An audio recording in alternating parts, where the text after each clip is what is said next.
Hi, welcome to the first video on Einstein notation convention. One of the reasons why I wanted to make this video is I know some of you may have actually heard this before. I've heard physics actually maybe talks about it briefly, but for the most part, my understanding is that most of you have not ever actually heard of this before. I know you've heard of Einstein, but probably not notation convention.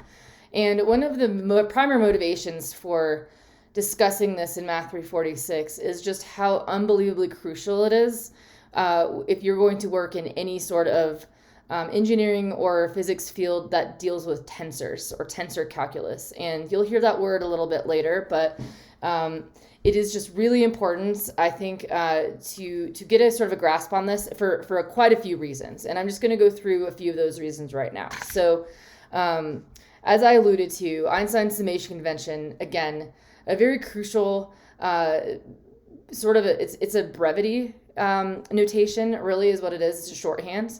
But I know of zero advanced undergraduate or graduate texts that don't use it. And it is very sad when you open a book and you have no idea what the equations are because they're written in a notation that's completely unfamiliar. So I want to save you some of that sadness. The other really incredible thing about index notation and Einstein's summation convention is that it actually makes sort of visualizing loops, nested for loops in coding much easier. And that was something that students in last semester in 346 mentioned. And I really want to advocate for helping your coding life better if you can sort of wrap your brain around this.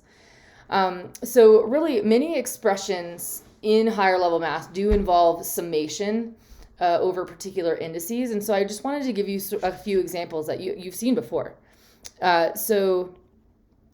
Examples of summing over indices.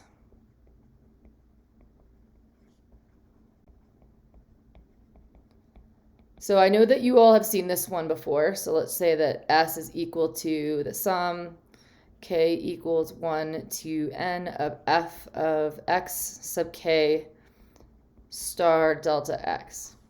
Okay, and I'll give you a couple of seconds to kind of wrap your brain around this, and as I start to give you clues on where you've seen this before. But the index here is just some function of x, but x is indexed with this this index k. K ranges over a certain number of values between 1 and n. And let's just say that f of x sub k represents the height of a rectangle and delta x represents the width. Well, then you have a Riemann sum.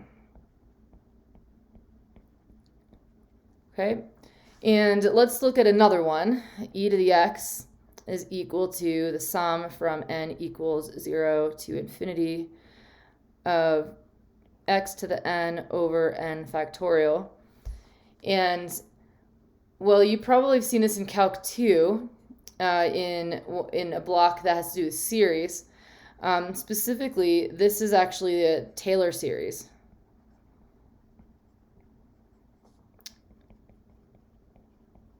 So this is a Taylor series expansion of e to the x, the exponential function. All right, we can do another one. You may have so I can guarantee you know what this particular operation is, but you may not have actually seen it in this form. So the sum from I equals 1 to 3 a sub I x sub I. And if we go ahead and let I be 1, well, the product becomes a1 x1. And then the summation symbol says we're supposed to add the next term. The next term is a sub 2 x sub 2 plus a sub 3 x sub 3. So we're going to kind of think about this for a second because you have seen this before. I just want you to kind of think about it. And what we're going to do in Einstein's summation convention is we're actually going to drop the sigma symbol. So in Einstein's summation notation, what we're going to do is we're going to write this expression, sigma I equals 1 to 3 a sub I x sub I. I'm just going to drop the sigma notation and just write a sub I x sub I. Now, by doing that, I need to have some understanding, and other mathematicians need to understand what I'm talking about when I do this. So what I want you to kind of ponder is, what rule does everyone need to agree upon to allow me to just drop the sigma notation? So I just want you to think about this. Can we develop a set of rules where I don't actually need to write the summation symbol at all? And so now what I want you to do is go ahead and read through the text and click on the next video when you see it.